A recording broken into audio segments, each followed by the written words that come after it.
Bienvenidos a este primer episodio de Lo que callamos las enfermeras. Soy Sandra Jiménez, enfermera, especialista en enfermería oncológica, egresada de la Universidad Javeriana de pregrado y de posgrado.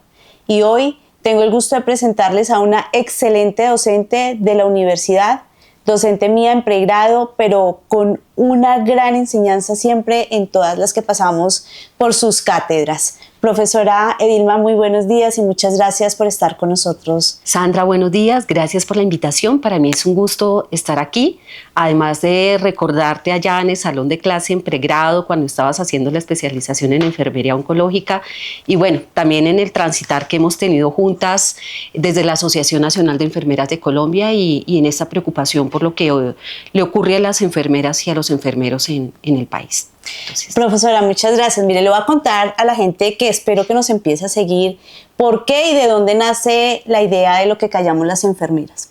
Y lo que callamos las enfermeras es una idea propositiva para que no se despegue siempre de la continuidad de nuestros programas. Queremos mostrarles a todos ustedes todo ese gran trabajo que hacemos, como el que acabamos de ver ahorita antes de iniciar este programa. Todas siempre sincronizadas intentando mantener una ejecución adecuada de nuestros sistemas de salud. Profe, cuéntenos toda su experiencia laboral y qué hace a diario su merced. Bueno, también soy egresada de la Facultad de Enfermería de la Universidad Javeriana. Hice mi rural en Arauca durante un año. Y pues allí también empecé a ver esta diferencia que implica estar en la burbuja de la academia de la universidad cuando uno es estudiante y todo lo que vive, le dicen, y luego enfrentarse al mundo laboral. Entonces llego a Arauca y Arauca es donde se vive el conflicto armado y de eso nada hablamos allá en la formación de enfermería, pero yo llegué y tuve que enfrentarme a lo que ocurría allí. Luego terminé rural, regresé, empecé a trabajar como enfermera escolar y seguí viviendo ese choque. Posteriormente me vinculé como profesora en la Facultad de Enfermería en el año 98.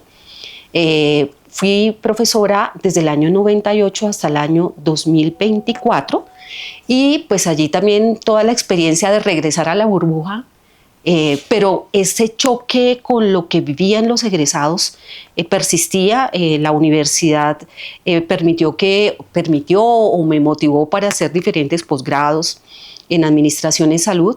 Hice también una maestría en estudios políticos, luego una especialización en bioética y al final hice doctorado en ciencias sociales y humanas, que pues me han permitido tener otra visión diferente a esa visión de la burbuja y de una otra burbuja, que es la burbuja del área de la salud y de la formación en enfermería.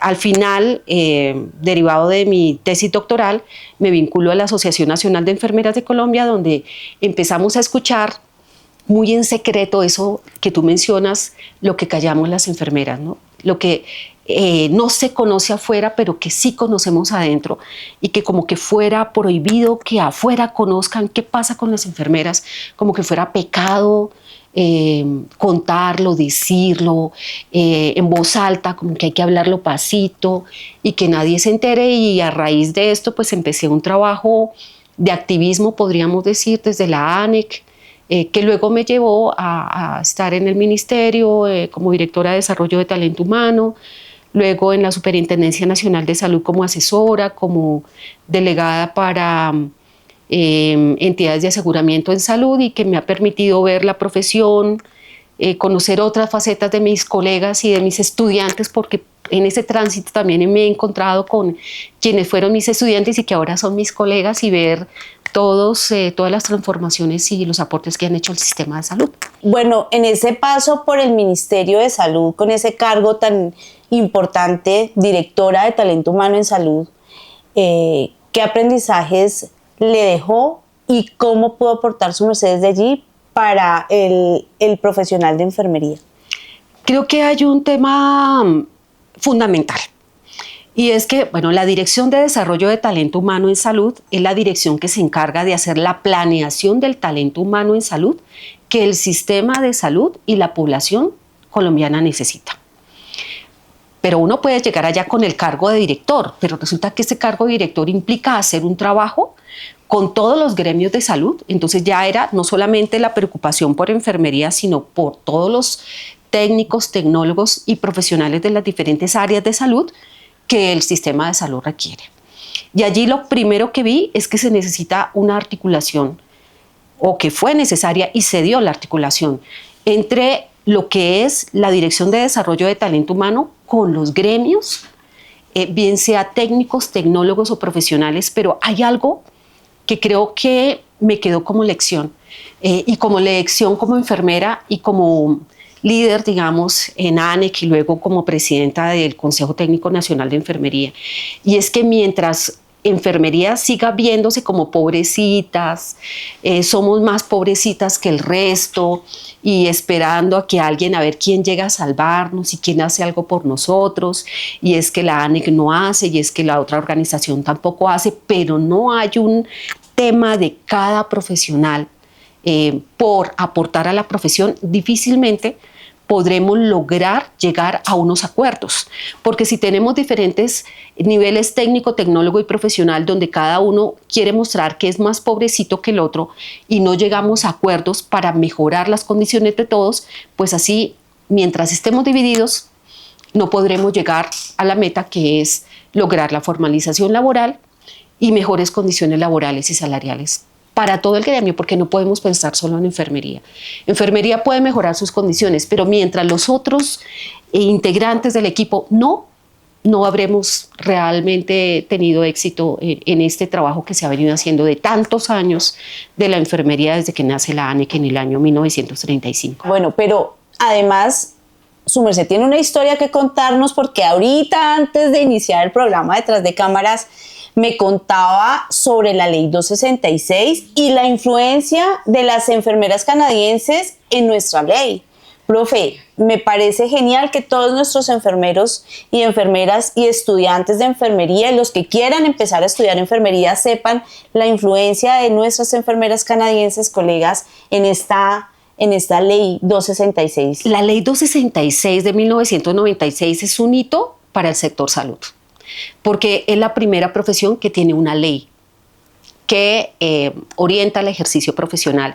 Pero conocer la historia detrás de la Ley 266, como enfermeras que hacían parte de la ANEC empezaron a ver que era necesario definir una ley, porque desde el año, y aquí tengo que hacer historia patria, en 1935, cuando se crea la ANEC, porque un grupo de enfermeras que trabajaban en lo que ahora es la Secretaría de Salud de Bogotá, las iban a despedir porque iban a traer a unas monjitas que las iban a reemplazar, les iban a pagar menos, y esas enfermeras se organizaron y crearon el primer sindicato de mujeres profesionales en el país, como enfermeras en ese momento. Y entonces se crea la ANEC, y lo que vemos es que desde el año 1935, por primera vez en el país, un grupo de mujeres se organiza para defender sus derechos laborales, ¿no? Y puedo decir que además esas enfermeras vienen de una tradición que es lo que en ese momento se llamaban las enfermeras visitadoras. Teníamos las enfermeras clínicas y las enfermeras visitadoras, que eran lo que hoy es salud pública, atención primaria, salud colectiva. Okay. Pero hay una mirada mucho más progresista en esas enfermeras visitadoras que hacen parte de la Secretaría de Salud y que empiezan esa lucha. Entonces lo que vemos es que esta lucha empieza en 1935, y en los 90s las enfermeras que hacen parte de la ANEC, debido a que continúan las precarias condiciones laborales, salariales, lo que vivimos ahora no es nuevo, está desde el origen de enfermería. Ellas ven la necesidad de que se cree una ley, pero para poder crear la ley necesitaban recursos económicos y necesitaban quien pudiera orientar esa ruta. Y allí llegan las enfermeras canadienses. Entonces, la ANEC Colombia se pone en comunicación, digamos, con la Asociación Nacional de Enfermeras Canadienses, y las enfermeras canadienses financian y acompañan todo el proceso de construcción de la Ley 266, y si nosotros revisamos en ese momento el contenido de la Ley 266 del año 1996, es absolutamente vigente, y es una ley progresista que ha servido de inspiración para otras profesiones del área de la salud. Pero es importante hacer el reconocimiento a las enfermeras canadienses, porque además hay algo interesante. y es que el currículo o los currículos de la enfermería colombiana siguen siendo muy norteamericanos, cuando yo creo que es importante que veamos experiencias de otros países y construyamos la propia, ¿no? En este caso, el aporte de las enfermeras canadienses y lo que significa el liderazgo de la enfermería canadiense en el mundo, ¿no?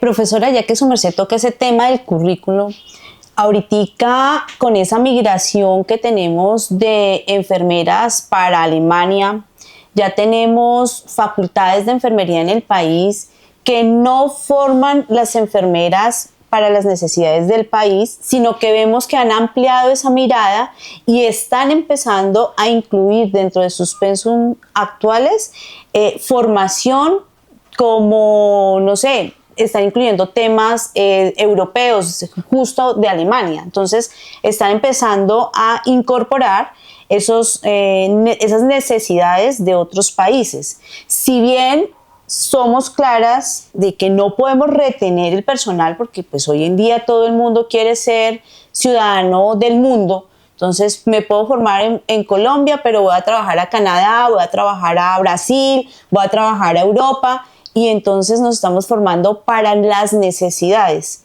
Frente a esa incorporación de esos temas curriculares de otros países, ¿qué piensa su merced al respecto? Bueno, creo que aquí tenemos que ubicarnos en una política de Estado. ¿Cuál es la política de Estado frente a la formación de técnicos, tecnólogos y profesionales para el sistema de salud y para la población? Digamos, las necesidades en salud de la población colombiana. 1. 2, que durante muchos años en esa política, porque la política, además creo que es importante decir que la política es una acción o una no acción. Entonces es una no acción cuando yo no establezco unas normas o unas directrices sobre cómo se debe dar esa formación, o una acción cuando las establezco. Entonces, cuando en el país no se da esa indicación de que para dónde va la formación de los trabajadores o de técnicos, tecnólogos y profesionales, pues doy vía libre a que se haga lo que se quiere. Entonces, lo primero sí es una falta de una política de Estado frente al talento humano. 1. 2, en esa falta de política lo que vemos es que cuando se empiezan a crear las facultades de enfermería o facultades de salud en el país, esas facultades empiezan a crecer de manera importante en el sector privado, no tanto en el sector público, ¿no? La relación es más o menos 80% universidades privadas, 20% universidades públicas.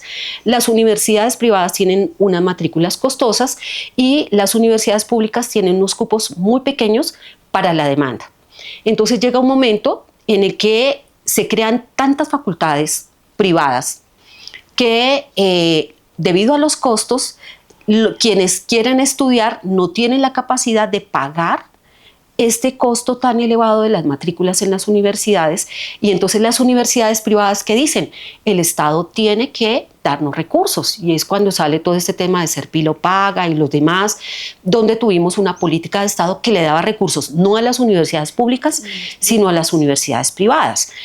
Pero llega un momento donde se dice, no, es que nosotros necesitamos ampliar las coberturas y tenemos un déficit y necesitamos que más estudiantes ingresen y se formen en carreras de salud, pero con recursos públicos, y entonces estos recursos se destinan a las universidades públicas, ya no a las privadas. Y las privadas, entonces, como el Estado tampoco puede darle recursos a una entidad privada, solo la puede dar al sector público. Entonces, lo que hacen para no tener que cerrar es buscar otros mercados, porque hablemos del mercado de la educación. Entonces aquí hay que buscar otros mercados, y esos mercados pues se convierten, me van a perdonar, pero lo pensé mientras lo hacías la pregunta, en unas maquilas.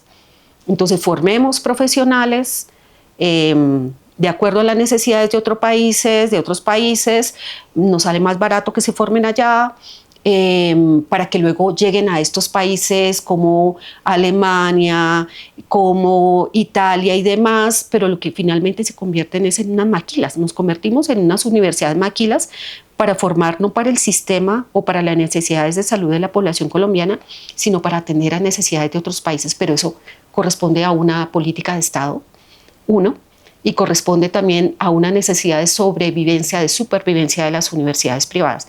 Por esa razón, cuando yo fui directora de Desarrollo de Talento Humano en Salud, me opuse a la creación de nuevas facultades privadas, porque empiezan una guerra, como la guerra de las busetas que teníamos en Bogotá, de cuál buseta iba más rápido para recoger al pasajero, porque se convierte en un tema de mercado y se pierde la responsabilidad o el papel de la academia en términos de lo que debe aportar a la sociedad colombiana.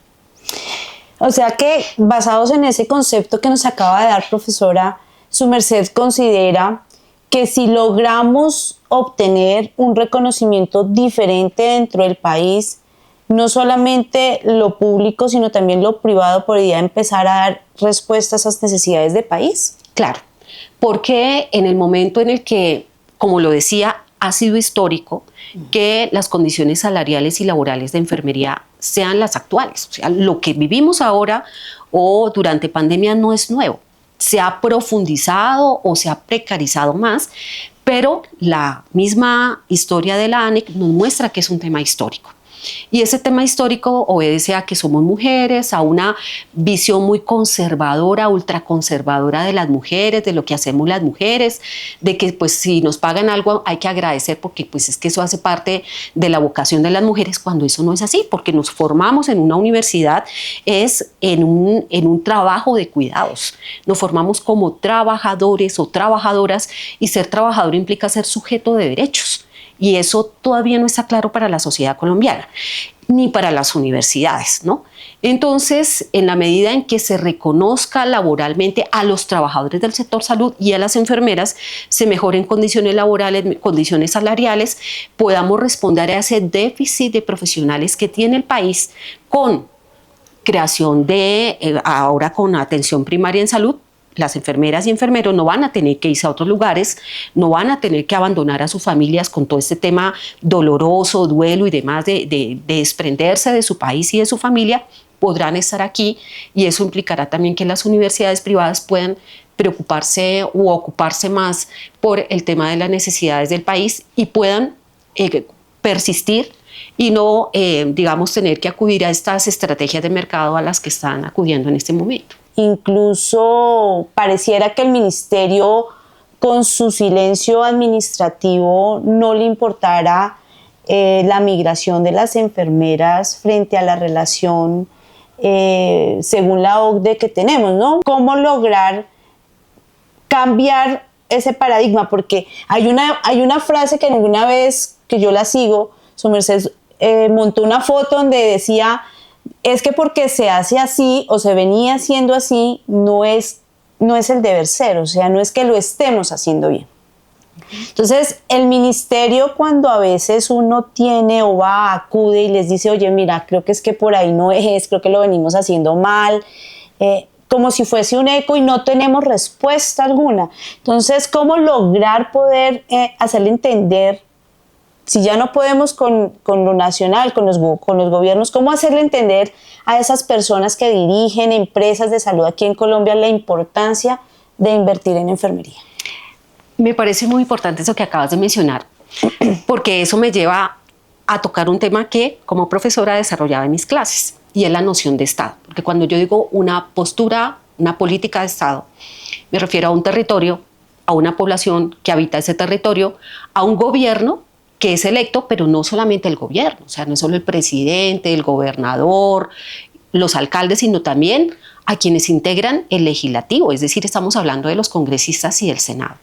Desde el ministerio trabajamos en el diseño de lo que ya es una realidad, la política pública intersectorial de talento humano en salud. ¿Sí? Sí. Se está trabajando en el tema de la formalización laboral, pero solamente podemos definir mejores salarios y mejores condiciones laborales desde el legislativo. O sea, el ejecutivo, el presidente, el ministro, tienen unas funciones y unos poderes, pero son limitados.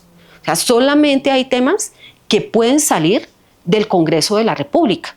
Y entonces la pregunta es: quienes están en el Congreso de la República, quienes son senadores, representantes a la Cámara, tienen como una de sus preocupaciones el talento humano, preocupación por el déficit de talento humano, por esas condiciones, o se convierte en un discurso político o de campaña política que no se concreta en un régimen laboral especial como lo tiene el sector educativo, o sea, Sí. el sector salud sí o sí requiere un régimen laboral especial donde se defina que todo técnico, tecnólogo, profesional, una vez se gradúe va a ganar tanto. Y que en la medida en que tiene más experiencia laboral y más formación, siempre va a ganar más y nunca menos. La pregunta es, ¿por qué en tantos años no se ha hecho? ¿A quiénes representan? ¿Quiénes son los dueños de las escuelas de auxiliares de enfermería? ¿Quiénes congresistas son los dueños de las escuelas de auxiliares de enfermería? ¿Por qué tenemos esta explosión de escuelas de auxiliares de enfermería? ¿Por qué finalmente en los hospitales se decide contratar auxiliares de enfermería para que hagan lo que le corresponde a las enfermeras y no a las enfermeras? ¿Quiénes son los dueños de esas clínicas? Que es un poco lo que se dice en ese momento de levantar ese velo corporativo y saber quiénes son los dueños que toman estas políticas. Pero también el tema de cuando se elige un alcalde, cuando se elige un consejo, qué partidos están allí y qué hacen ellos y cómo existe. Sí, claro, es cierto que con la ley 100 se quita el subsidio a la oferta y con el subsidio a la oferta se le pagaba a los trabajadores, pero entonces en el momento en que la ley 100 lo que hace es deslaboralizar y generar toda una inseguridad laboral, ¿quiénes se benefician de ello, no? Y es cuando empiezan las campañas políticas en ese momento, a quienes se les contrata para tener votos y a quién le conviene que no haya trabajadores de carrera en los hospitales públicos, en las secretarías de salud.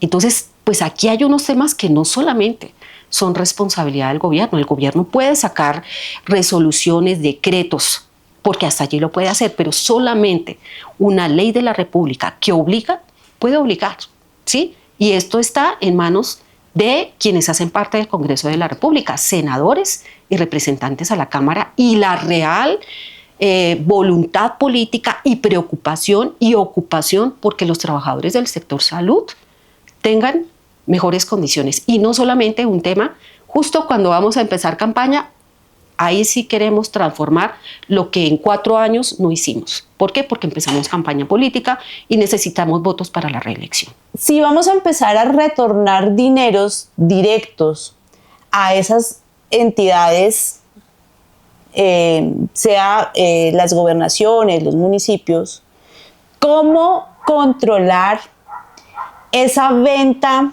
ilegal de votos con el trabajo que hacen todos en la salud? O sea, esta vez ya no voy a hablar y voy a salir un poquito de la enfermería, pero digamos que ve uno sobre la costa y se quejan los trabajadores de allí. Y es que si yo no voto por fulanito, no voy a tener contrato para las siguientes, para los siguientes meses que vendrán. Y dependiendo del clan político que suba, pues de eso depende mi labor, ¿sí? Y si no voto por ellos, pues me quedo sin trabajo. ¿Cómo controlar esos dineros que van a empezar a recibir justo ahorita para inicios de la campaña electoral? O sea, yo sé que esto es una cosa que pues obviamente pues, hace parte de algo que nos está caracterizando y es la corrupción, ¿sí?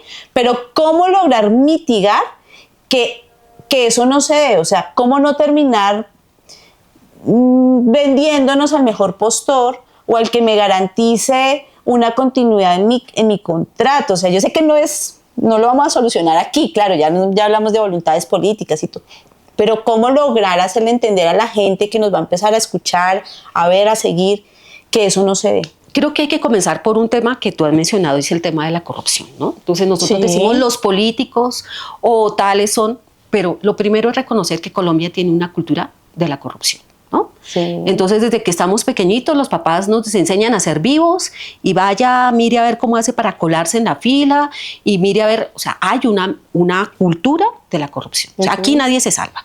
Sí, ¿no?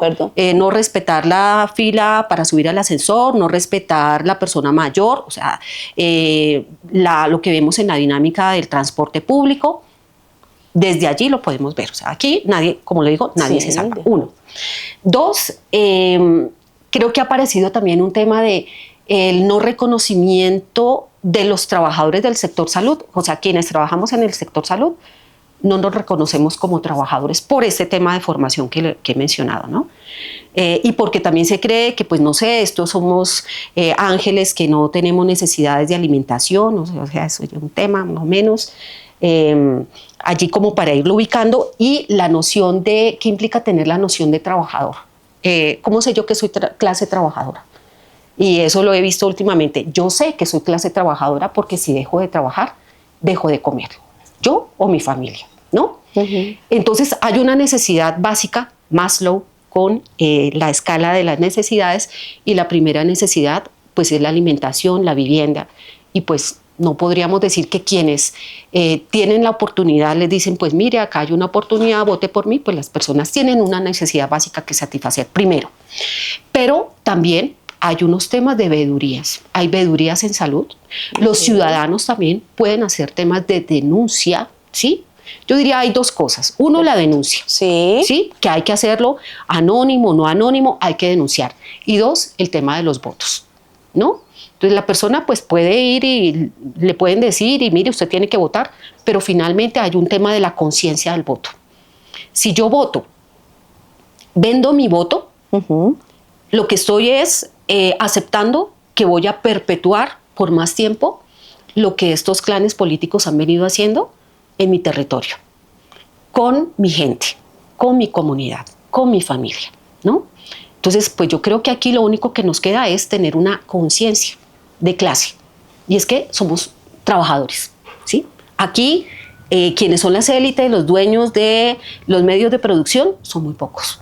Son muy pocos. Entonces, lo primero es reconocernos como una clase trabajadora que si no trabaja no come, ¿no?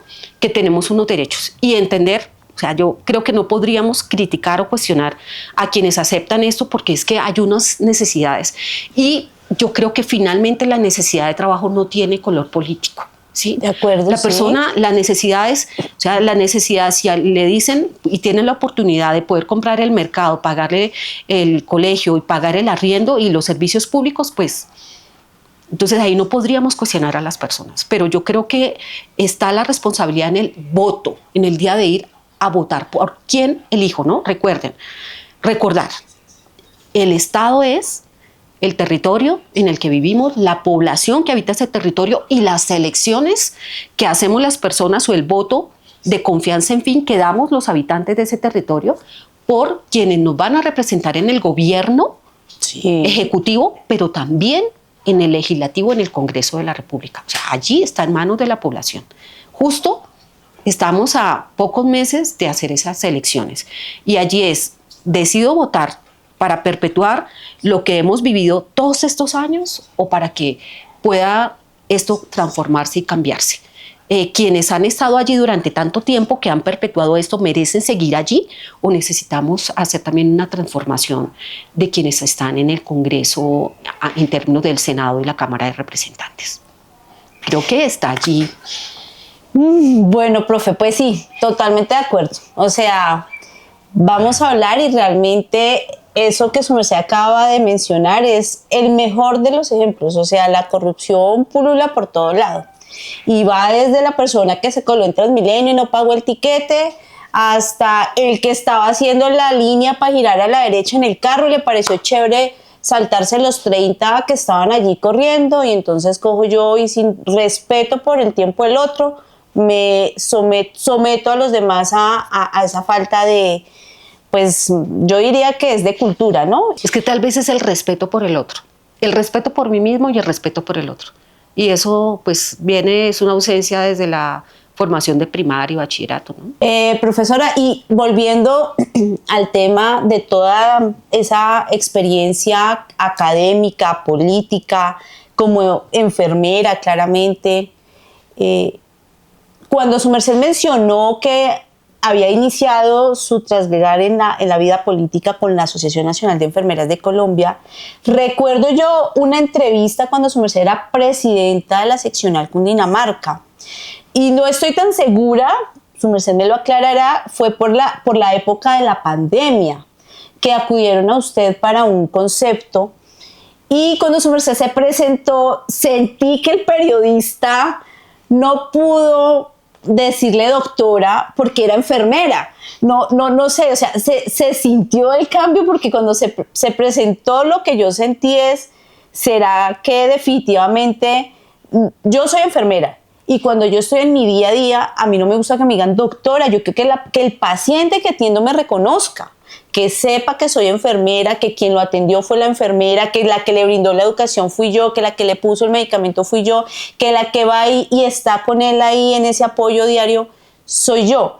Entonces, cuando él mencionó y le dijo enfermera, bueno, yo dije, no tengo problema, pero ¿y por qué no doctora? O sea, no entendí ese chip allí. Su merced, ¿nos puede contar su experiencia en ese momento? Sí, él en el momento de la entrevista no sabía si, y él creo que lo dijo, doctora, enfermera, o sea, no sabía cómo decirme porque doctor se le dice a los médicos. Sí. ¿No? Y pues entró allí en confusión porque una enfermera doctora suena raro, una enfermera doctora no es posible comprender eso. Las enfermeras son las enfermeras y los doctores son los médicos. Posterior a esa situación, sí, cada vez que me iban a entrevistar en un medio de comunicación me preguntaban, ¿cómo quiere que le diga? ¿Doctora o enfermera? Y yo les dije, por favor, díganme enfermera, porque si me dicen doctora van a pensar que yo soy médica y yo quiero dejar en claro que quien está hablando a partir del conocimiento y la experiencia es una enfermera, ¿sí? Que tiene formación en doctorado. Sí, soy doctora, pero quiero que quede claro que soy enfermera. Por eso, luego en las siguientes entrevistas me decían enfermera. Okay. Yo ya decía, por favor, dígame enfermera, haciendo esa precisión. Ok, no, pues sí se sintió. Quiero decirle que los que estábamos del otro lado escuchando la entrevista, sí se hizo como esa percepción allí, ese chip, ese cambio, ese clip de si enfermera, doctora, sí se le sintió. Pero es que además allí pareciera que ser enfermera implica no tener ciertas capacidades de comunicación o cierto conocimiento, porque luego, ya hacia el final de la pandemia, me volvieron a entrevistar. Y entonces era sobre el tema de las EPS y pues todo el tema de la reforma, y entonces yo empecé a decir, mire, lo que pasa con las EPS y argumentar qué era lo que venía pasando, y llegó un momento en el que una de las periodistas dijo, pero es que recordemos que Edilma Suárez, la profesora Edilma Suárez es enfermera, pero también tiene tal y tal y tal, como para argumentar que una enfermera tuviera tal vez, no sé si la fluidez o la claridad de argumentos, y entonces ella dijo, bueno, sí, ella es enfermera, pero recordemos que tiene esta formación y por eso es que está dando estos argumentos, ¿no? Ok, no, profesora, pues además porque quiero contarle que tengo ya dentro de mis próximos invitados para poder mitigar un poquito esa malversación de pronto del doctor. Aquí en Colombia todo el tiempo decimos doctor, pero realmente es el médico especialista, porque es el lenguaje en español, ¿no? No estamos hablando en inglés, donde doctor sí es el doctor, porque es el lenguaje preciso. Pero volviendo al libro, profe, el libro El Jardín de las Rosas. El Jardín de Rosas. El Jardín de Rosas. ¿De dónde surgió la idea de llamarlo así, profe? Bueno, quiero contar que cuando yo empecé a hacer el libro, o más que el libro, empecé a hacer mi trabajo de investigación, mi directora de tesis me dijo, Edilma, ¿tú estás segura que vas a hacer ese trabajo de investigación? Te van a echar de la universidad con esa investigación. Y más o menos. Y yo dije, sí, yo estoy segura. Entonces yo empecé a trabajar esta mirada de las ciencias sociales siendo enfermera, ¿no? Sí. Que decidí escoger un área que pues sentía que necesitaba fortalecer, y empiezo a hacer ese tránsito, y llegó un momento en el que, haciendo la búsqueda, yo empiezo a revisar las notas de prensa día a día de toda la década de 1950 y de 1960, día a día. Entonces, haciendo esa revisión en prensa, me fui para la Luis Ángel Arango, allí empecé a revisar, pero fui al Archivo Histórico Javeriano, y en el Archivo Histórico Javeriano tenían unos recortes de prensa, y uno de los recortes de prensa se llamaba El Jardín de Rosas. Y entonces el Jardín de Rosas es que se inaugura un edificio que fue donado por una comunidad religiosa alemana para las enfermeras javerianas, y la idea es que las enfermeras javerianas estuvieran durante 100 años en ese edificio, de 1960 a 2060, que al 20, estamos hablando de, pues que estuvieran allí, si ahora se me confundieron acá en los números. Y entonces allí lo que hizo cada grupo de egresadas desde el año 41 que se crea la escuela de enfermeras o la escuela femenina, es que cada grupo de enfermeras va y siembra un rosal, ¿no? Para inaugurar el edificio. Pero como yo estoy haciendo toda la revisión, yo leo a Pierre Bourdieu, un sociólogo francés, y Pierre Bourdieu, él empieza a explicar cómo se equipara a las mujeres y a las mujeres enfermeras, digamos, con las rosas, con las flores, y lo vemos en las universidades cuando se hace el reconocimiento a alguna enfermera, alguna profesora, se hace un rosal, se hace un jardín, ¿no? Porque hay desde la sociología y desde Pierre Bourdieu, las flores son delicadas, son decorativas, son frívolas, ¿no? Sí. Entonces, finalmente, el jardín de rosas es una crítica a lo que ha venido ocurriendo históricamente con las enfermeras. La visión de las enfermeras como bonitas, elegantes, decorativas, calladitas se ven más bonitas, ¿no? Obedientes, sumisas. La denominación del libro es una metáfora crítica a lo que ha venido siendo un imaginario social de las mujeres y de las mujeres enfermeras. Profesora, y bueno, después de haber hecho este libro que realmente ha generado polémica, yo sé que por eso también ha sido invitada en muchos escenarios para poder hablar del mismo. ¿Qué le dejó dígame una cosa negativa y positiva del libro?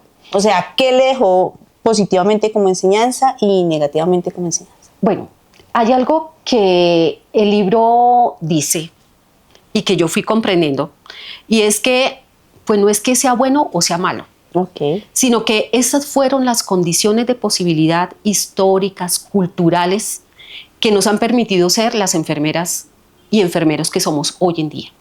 ¿Sí? Sí. Esas son las condiciones. No podemos cambiar el pasado. Ese fue. Lo importante es comprender el pasado. Está nuestra posibilidad de decidir si queremos seguir siendo lo que somos o si podemos y queremos ser algo diferente, que creo que podemos ser, ¿sí? Y pues ya viene un tránsito, y es el aporte del libro al gremio, a quienes se están formando, a quienes somos egresados, leerlo y ver de qué manera podemos contribuir. Pero obviamente el libro se basa pues es escrito desde el doctorado de Ciencias Sociales y Humanas y tiene una perspectiva que esto no lo he dicho en ninguna parte, creo que es la primera vez que lo voy a decir, y es la perspectiva de los estudios culturales. Cómo transformar una cultura, porque estamos hablando de cómo tenemos una cultura en enfermería, cómo podemos transformar esa cultura. Y eso es posible, pero lo primero es reconocer dónde estoy yo allí. Y para mí fue un ejercicio de psicoanálisis. O sea, para mí fue un psicoanálisis. Entender, porque yo en el libro empiezo a contar todas las cosas que yo veía y con las que no estaba de acuerdo y con las que chocaba, y que una colega me dijo que eso era una solidaridad chichipata, cuando un médico intentó golpear a una profesora de la facultad y había que guardar silencio, lo que callamos las enfermeras. Guardar silencio, no decirlo.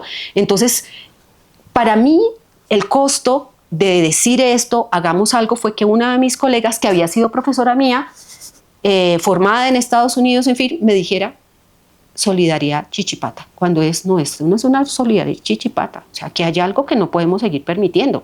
No podemos seguir callando esto que se sigue presentando. Luego, como profesora de la asignatura de ética para estudiantes de especialización en cuidado crítico, en cuidado pediátrico, en enfermería oncológica, empiezo a escuchar las historias de profesionales de enfermería que dicen, no, esto no es así, hay que atender al paciente, y es que usted es una enfermera y toda enfermera tiene que ser calladita, bonita, o la amenaza de si usted no sabe quién soy yo. A una médica le dice a una estudiante de cuidado pediátrico, creo que era, usted no sabe quién soy yo, porque la enfermera lo que dijo es no quería valorar a un paciente adulto y el paciente terminó infartándose en urgencias porque no lo querían valorar, ¿no? Y la llaman y venga a ver usted por qué dijo eso, si usted no lo puede decir, usted no puede despertar al médico, si el paciente tiene dolor. O sea, aquí hay unos temas culturales que nosotros tenemos que reconocer, que hablar, decir en este espacio que tú tienes acá fundamental, expresar lo que hemos callado y empezar a cambiarlo. Profesora, ¿cómo denominaría? Sabemos que dentro de ese gremio médico a las mujeres les ha sido también difícil posicionarse dentro de él, teniendo en cuenta que hoy tenemos más o menos, yo podría estar errando, no tengo tan clara esa formación desde la medicina, pero casi como un aumento en esa formación en mujeres. Casi como escuchaba aquel día en un conversatorio, le preguntaban a un médico y él dijo, uy, nos hemos disminuido, dijo él. Un hombre médico respondiéndole a otro colega, a un colega español incluso, que estábamos en una charla con él.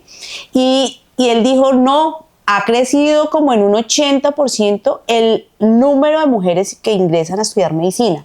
Pero ¿cómo poder explicar ese fenómeno de si a las mujeres en medicina les cuesta posicionarse, tener también ese rol de liderazgo, de que yo sé, de que el paciente me puede reconocer que porque soy mujer yo pues también lo voy a atender? Pero ¿cómo explicamos que una mujer maltrate a otra mujer en un escenario de salud, profe? Eso tiene una explicación. El libro Calibán y la bruja de Silvia Federici cuenta cómo es que se asigna a las mujeres el tema del cuidado de los hijos y del hogar en el paso del feudalismo al capitalismo. O sea, estamos viendo aquí un efecto del capitalismo en la vida de las mujeres. Y cómo este tema de la caza y la quema de brujas llevaba a que se le obligaba a mujeres a denunciar con falsedades a otras mujeres para quemarlas en la hoguera. Y entonces se empieza a generar este tema que vivimos de unas mujeres contra otras, que se ve, si hablamos del gremio de salud, en todas las profesiones de salud. Muy marcado en enfermería, con este tema de la falta de colegaje, muy marcado. Pero sí es un tema que tiene que ver con el capitalismo. Por eso la importancia también de que las enfermeras conozcamos qué es eso del capitalismo, qué efectos tiene el capitalismo en el rol como trabajadoras, incluso en las relaciones como mujeres, que Silvia Federici lo define muy bien en el libro Calibán y la bruja, que se puede descargar por internet gratis, se puede descargar en PDF y leerlo, y la responsabilidad de las mujeres, la responsabilidad del cuidado en las mujeres de los hijos, el hogar, y luego en áreas de la salud que ella describe perfectamente bien en el paso del feudalismo al capitalismo y el papel que jugaron las mujeres en el feudalismo, el liderazgo de mujeres de 50, 60 años que luego simbolizaron o más bien ilustraron, representaron como las brujas, ¿no? Porque eran las líderes las que movilizaban a los siervos en ese momento, y es ese tema histórico que hay que leerse este libro, que es muy interesante. Bueno, profesor Merced, como siempre, muy trabajadora, siempre muy activa, universidad, bueno, rural, Arauca, luego enfermera escolar, luego enfermera docencia en la Universidad Javeriana. Luego su merced pasa al Ministerio de Salud.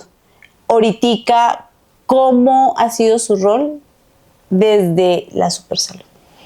Bueno, yo he tenido 2 roles en la Superintendencia Nacional de Salud, y aquí quiero aclarar que hablo como Edilma Suárez, ciudadana, enfermera, académica, y no estoy hablando o representando a la entidad en la cual trabajo.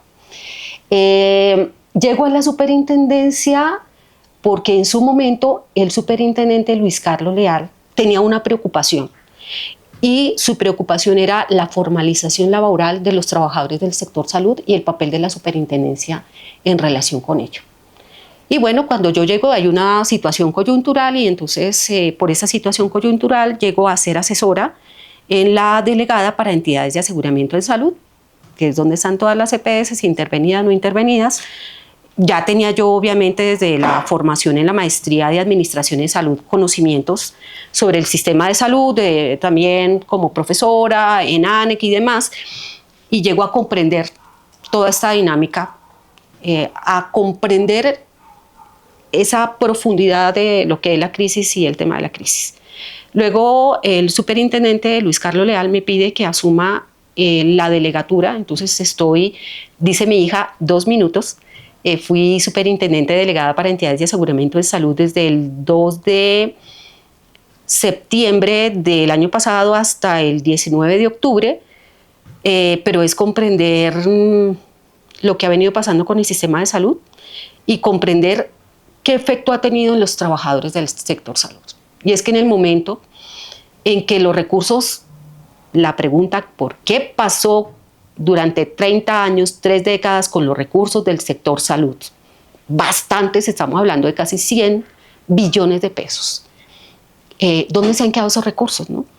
Y que hay un sector invisible, y ese sector invisible son los trabajadores del sector salud. El más visible, la no atención a los usuarios, y entonces están las veedurías, y entonces están los congresistas, no se está atendiendo, en fin. ¿Y qué pasa con todos los trabajadores de salud que durante 3 décadas no se les ha pagado o no han tenido condiciones laborales y salariales? O cuando se cierra Saludcop, Saludcop tenía una intermediaria que contrataba a los trabajadores, o sea, era una empresa de Saludcop que contrataba a los trabajadores, y cuando liquidan Saludcop, esta empresa, como no es propiamente Saludcop, no les paga, y quedaron trabajadores sin que les pagaran prestaciones sociales. Es decir, perdieron su trabajo, perdieron el tiempo, perdieron el dinero.